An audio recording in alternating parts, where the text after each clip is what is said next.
the summer of 1962, a road crew foreman named Arthur Blewett was overseeing the laying of a new tarmac surface on a rural B road in Shropshire, England, when his grading machine broke through the existing compacted stone base and dropped into a void. Not a sinkhole. The soil beneath was dry and firm, a void with dressed stone walls. Blewett stopped the machine and climbed down into the excavation to assess the damage. He was standing in a chamber approximately 4 feet below the road surface, with stone-laid walls on 3 sides and an opening to the east that led, as he could see by torchlight, into a passage running at least 20 feet before curving out of sight. The chamber floor was level. The stones forming its walls had been placed without mortar, but with the kind of close-fitting precision that Blewett, who had worked in construction for 19 years, associated with deliberate and skilled work. He came back up, marked the excavation with hazard flags, and drove to the nearest telephone to report the find to the county council. The county council sent an officer the following morning. The officer examined the chamber, spent approximately 40 minutes on site, and told Blewett that what he had found was a drainage feature from a previous road surface, probably Victorian, of no archaeological significance. Blewett asked whether an archaeologist should be consulted. The officer told him the matter was within the county's existing survey and that the scheduled work should proceed. The chamber was filled with aggregate and the tarmac was laid over it that same week. Blewett filed no written report. He was not asked to file one. He mentioned what he had found to his wife that evening and, some years later, to his son. His son, in 2011, submitted an account of the incident to a Shropshire Local History Society, noting that his father had described the chamber walls as too carefully built for a drain and the passages going somewhere that a drain had no reason to go. The Local History Society acknowledged receipt of the account. They did not publish it. The official position on subroad archaeology in Britain is that any discovery made during construction or maintenance work must be reported to the local planning authority under the Planning Policy Guidance Framework, assessed by a qualified archaeologist, and, if significant, scheduled for protection or excavation before work continues. This framework has been the formal requirement since 1990. Before 1990, the requirements were less codified, but the professional expectation among county surveyors and road engineers was similar. Find something. Stop. Report. Consult. Arthur Blewett reported. He was told to proceed.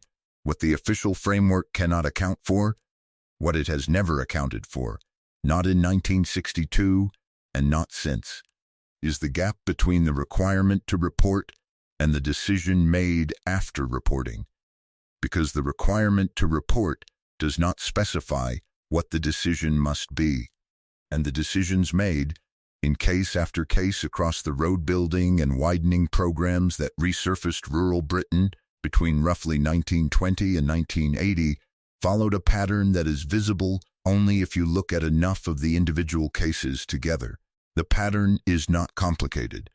Something was found. A local authority officer was sent. The officer decided it was not significant. The work continued. The feature was buried, and in the overwhelming majority of cases, no written record was made of what had been found before it was covered.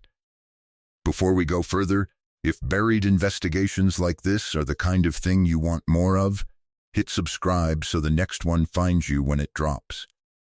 The algorithm tends to bury this kind of research, unless you tell it you want it. To understand why sub-road stone features matter, and why the speed with which they were covered matters as much as the features themselves, you have to understand the scale of road construction and improvement that occurred in Britain and across continental Europe between the 2 world wars and in the 2 decades following the second one. In Britain alone, more than 180,000 miles of road surface were either newly laid or substantially reconstructed between 1920 and 1970. This work was not carried out by archaeologists. It was carried out by road gangs equipped with grading machines, compactors, and aggregate spreaders, working under time and budget pressure with no systematic provision for the documentation of what lay beneath the existing surfaces. The existing surfaces, in many cases, were themselves built over much older roadbeds, Roman roads, medieval trackways, drovers' paths, whose foundations in some areas went down through layers of construction that represented 2,000 years of continuous use. What lay beneath the oldest of those layers, below the Roman courses and the pre-Roman compaction, was not something that road-building programs of the 1930s through the 1960s were designed or funded to investigate. It was something that, when encountered, needed to be dealt with quickly and practically, because a road gang operating on a contract schedule does not stop for 3 weeks while an archaeologist arranges a survey. It stops for a day, at most, while a county officer makes a determination. And the determination, in case after case, was the same. A surveyor named Margaret Hollis worked for the Lincolnshire County Council from 1951 to 1974, specifically in the Roads and Highways Department, and kept a personal diary throughout her career, a habit she described in its first entry, written on a January evening in 1951, as a way of recording the things she saw that official documents were not designed to accommodate. Her diary, 11 volumes covering 23 years, was donated to the Lincolnshire Archives by her daughter in 2003. It is catalogued and accessible. In entries from 9 separate occasions between 1953 and 1969, Hollis describes being called to road construction or maintenance sites where workers had encountered stone features beneath existing surfaces. In 6 of the 9 cases, she describes the features as circles or partial circles, arrangements of standing or flat-laid stones forming curved lines or enclosed spaces that were clearly not drainage infrastructure and not, in her professional assessment, random accumulation. She had spent more than 20 years examining road subbases. She knew what agricultural field clearance stones looked like, what Victorian drainage tile looked like, what Roman road metalling looked like. She used the word circle carefully. She used it 6 times. In her entry for August 17, 1961, she describes a nearly complete stone circle at a depth of approximately 3 feet beneath a road surface near the village of Haltham, with a diameter she estimates at 40 feet and stones she describes as worked, meaning shaped rather than simply placed as found. The shaping is what stops her. In that same entry she writes, "I have recorded this in my diary because I will not be permitted to record it anywhere else. I was told on arrival that the feature had already been assessed and found to be of no heritage significance. I asked who had made that assessment. I was not given a name. The feature was covered that afternoon." In a later entry, reflecting on that day and the 8 other occasions like it across her career, Hollis writes that she found it intolerable to be the only person who knew something had been there, and that she was writing it down because the diary was all she had. And she had decided that even a private record was better than none. This is where Blewett's chamber and Hollis's diary connect to a pattern that extends well beyond Shropshire and Lincolnshire, and that connects not just geographically, but temporally, through a specific administrative decision made at the national level in Britain in 1936 that has never been publicly examined in the context of what followed. In 1936, the British government's Office of Works, the precursor to what is now Historic England, issued an internal guidance note to county surveyors regarding the handling of archaeological finds during road construction and improvement works. The guidance note was not legislation. It was not published in any public record. It was an internal administrative communication. A copy of it surfaced in 2004 in a batch of declassified county council correspondence at the West Yorkshire Archive. The copy is fragmentary, 3 pages of what appears to have been a longer document. What those 3 pages contain is a procedure for the rapid assessment and clearance of subsurface finds during roadwork, including a classification category described as operationally redundant heritage, which is defined in the document as archaeological material that cannot be preserved in situ without unacceptable disruption to scheduled infrastructure work and for which no alternative preservation arrangement is practicable within the timescale of the relevant contract.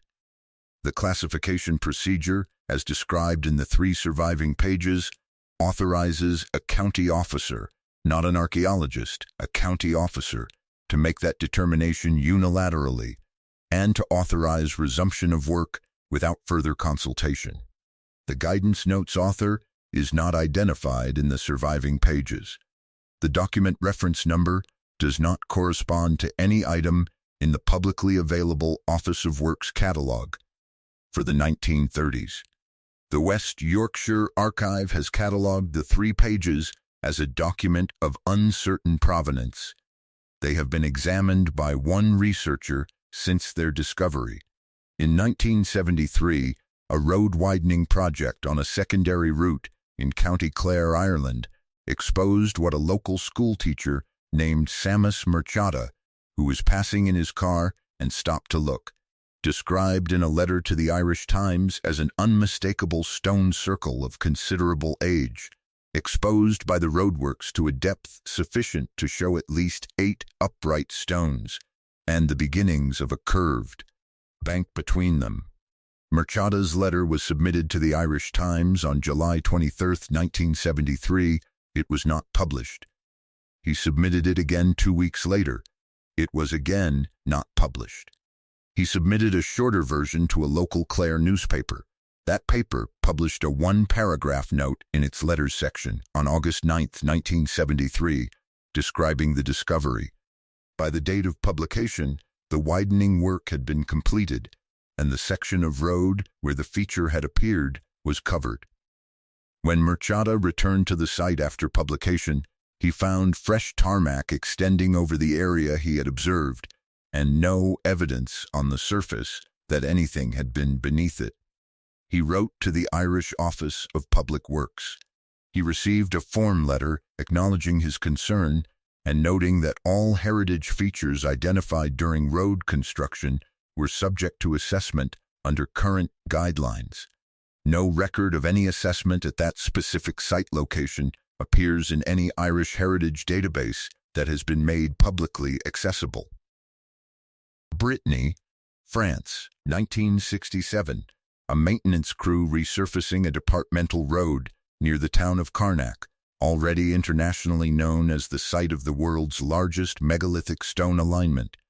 A landscape so heavily studied that individual surface stones are registered, numbered, and subject to more active heritage protection than almost any comparable area of land in Europe. Breaks through a previous surface layer and exposes what the crew's foreman describes in his job log as a continuation of the stone rows extending beneath the road. The significance of this is not academic. The Carnac alignments are one of the defining mysteries of prehistoric Europe.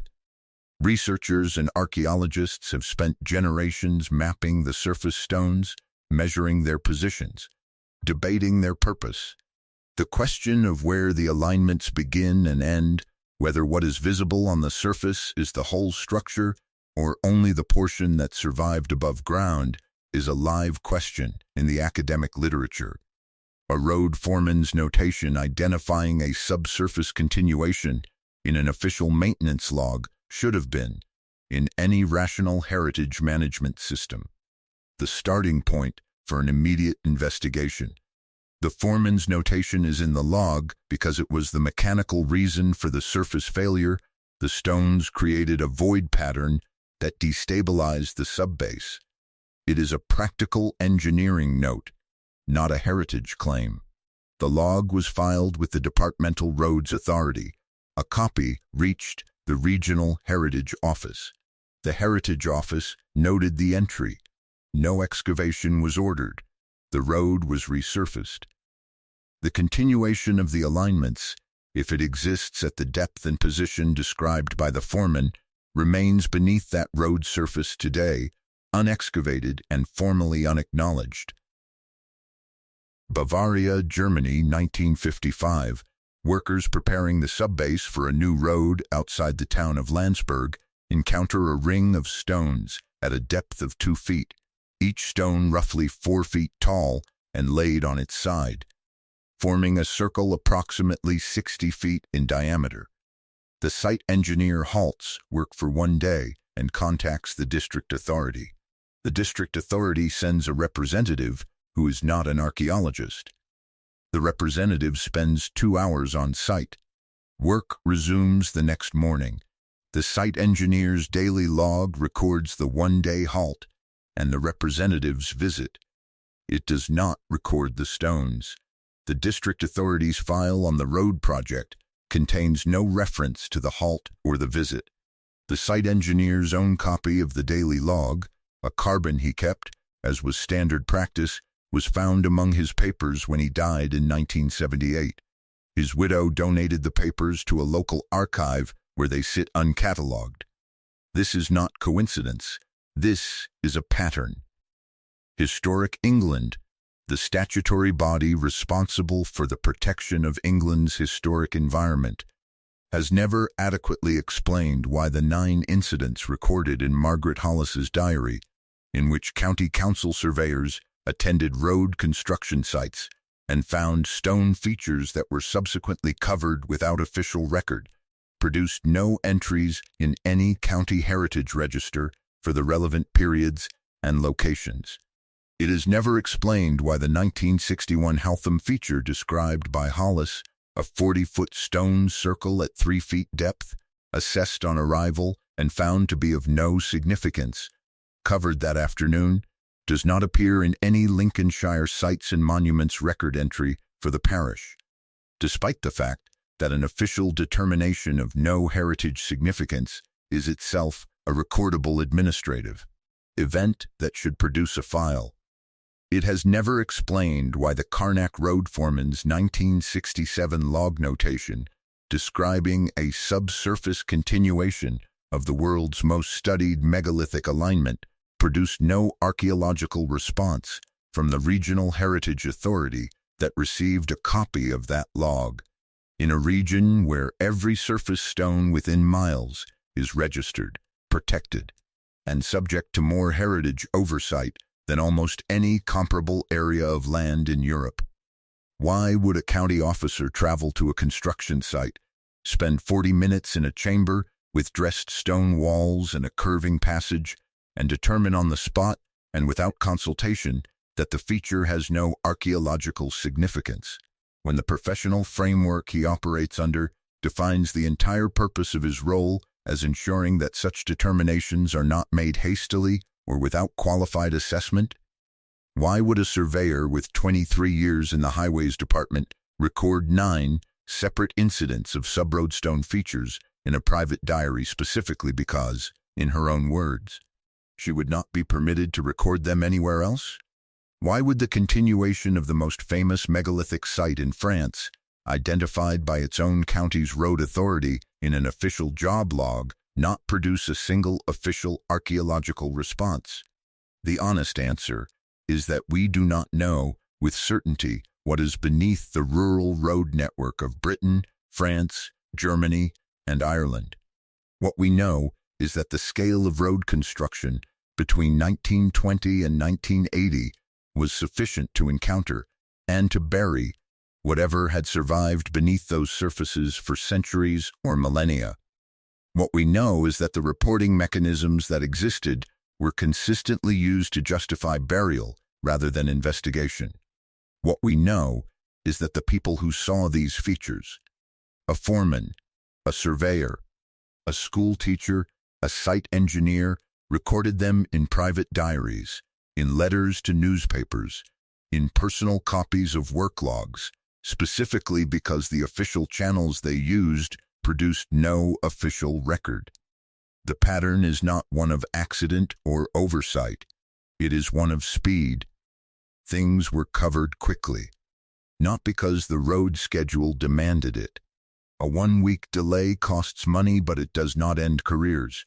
They were covered quickly because the alternative was letting the question form in the record, and a question in the record requires an answer. Arthur Blewett retired in 1978. He told the story of the Shropshire Chamber to his son. His son submitted it to a local history society in 2011, and the local history society acknowledged receipt and did not publish it. Margaret Hollis died in 1991. Her 11 volumes are in the Lincolnshire Archives. They are catalogued. They are accessible. They have been consulted by 2 researchers in 22 years, according to the Archives access log. The road near Haltham, where she watched a 40-foot stone circle covered in an afternoon, is still there. It looks like every other rural B road in Lincolnshire. 3 feet below the tarmac, if the aggregate fill has not shifted the stones in 60 years, the circle is still there too. The official history of Britain's prehistoric landscape tells us that the stone circles and megalithic structures that survive are the ones we know about: Stonehenge, Avebury, Callanish, the mapped and scheduled and protected monuments of the Heritage Register. What the diaries, the unsent letters, the carbon copies, and the unsigned job log entries tell us is that the road network laid over rural Britain and Europe in the 20th century passed through a landscape that was considerably more marked than the surface ever suggested, and that the decisions about what to record and what to bury were made quickly, consistently, and without the benefit of any archaeologist's judgment. Subscribe and share this with someone who wonders what is under the roads they drive every day. History does not disappear when it is buried. It disappears when the last person who stopped the machine and climbed down to look stops telling anyone what they saw. Next week, I am following a thread that connects Margaret Hollis's 1961 Haltham Circle to a survey commissioned by the Ordnance Survey in 1948, a survey of subsurface anomalies identified during wartime agricultural plowing across 3 English counties. A surveyor named David Porch. 47 anomalies flagged. 47 subsequently marked in the survey archive as assessed and cleared. The assessment records do not exist. You will not want to miss it.